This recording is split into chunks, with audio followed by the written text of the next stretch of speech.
Tangkak ani thokna pangthokadoriba 19 suba Lok Sabha mikhalda mathau taugadoriba Mironbi nupi sing Angang Apikpa Chellibi nupi employees singidamakta election duty dagi Komthokani haina Outer Manipur Parliamentary Constituency gi returning officer su oiriba DC Thobal Ahanthem Subhasna Fongdokre ngasi nungthil DC Thobal gi complex ta leiba mahaki office chamber da pangthokiba paumi singa unaba abada DC Ahanthem Subhasna makata na hai Thabktagi Pothadouraba matam tha taruklom tabak ngairaba Mioi singsu election duty asidagi Komthokani aduga husband amadi wife matay manaw animak election duty piba yaurabadi makoi anigi manungdagi amadi Komthokani haiki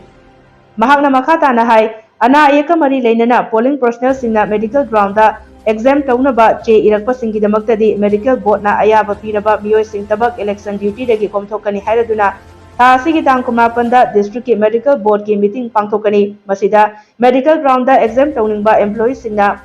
Masi nangnaba che changsing thazin bira u haiki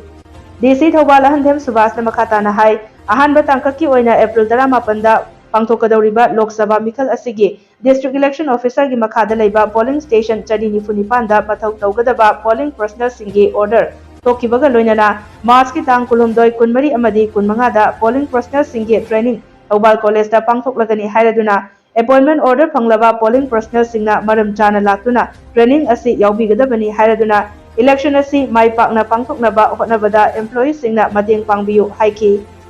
lakadoriba April gi tang 13 da pangthokadoriba khoigi Lok Sabha gi election asigi oina district election officer gi makhada leiba polling station chani ga nifunipan asigi polling personnel oina men tawadawa mioi singi order ekoi district election office na thokre makoi singdugi training ekoi lakadoriba March ki tang kulhumdoi kunmari amasung kunmanga da ekoi Thobal college ta pangthok jagani hairiba training asira ekoi gi appointment order fangkraba personnel singna lakpiraga training asi yaubiraga mapung phan binaba appeal tawjari ai isamak government gi employee am oibagi damakta ekoi election gi duty ase pirakpani hena khanbiraga koina election se pangthokna bo na jariba main power gi awat paji mention da bhana bada maya mateng pangbiu haidana amuka hanai appeal tawjage loina na hojik si ekoina election ase gi damakta duty sapada exam tawgadori basi maru oina pregnant women amasung lactating mothers akogi maternity leave loi krabauda hojik je angang lactating oiba koi female employees indi koi exam tawjagani aduga thabak tawbagi retirement matam yogadaba tha daruk ngairaba aduga mamioi singju koi exam tawjagani aduga amuk magi husband amasung wife ani maksi election duty piragadi akoi ama exam tawjagani aduga loinana khaidagi maruena ekoi gi medical ground da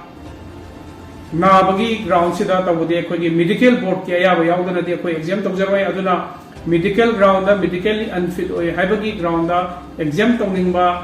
ekoi government employees singna ekoi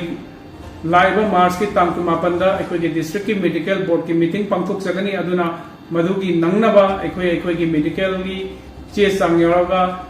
exam tawbiu haibagi che do thousand biro aduna tabagai di ekoi exam tawjaroi aduna amuka hanaina appeal tawjari election asi mai pakna pangthokna bonabada employees singna mateng pangbiu amasung polling personnel singi training hengdagi hongdoi se mapung phana yaubi waidana appeal tawjari